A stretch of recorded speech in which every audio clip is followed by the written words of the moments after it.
ইয়াত যদি কিবা ভুল থাকি হয় আপোনালোকে শুধৰাই দিব আচম্বিতে কেনেকৈ মুখত পেলাই দ্বাৰকাৰ বুকুৰ মালিক বিচাৰিলো তন্ন কৰি ক'তো নাপালো সন্ধানে হে মাধৱ জনাৰ্দনে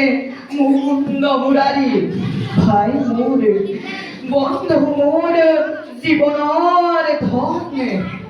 কলৈ পলালি তই ৰজনীৰ আধাৰতে মুখ লুকুৱাই কি উদ্দেশ্য কৰি সাধনে চাহ ভাই তোৰ অবিহনে কালিয়াই দৈব কি পিতা বসুদেৱ কান্দে যত দ্বাৰকা পাখি ঘৰে ঘৰে উঠে মাথো কান্দোনৰ ৰোল ধন্যবাদ।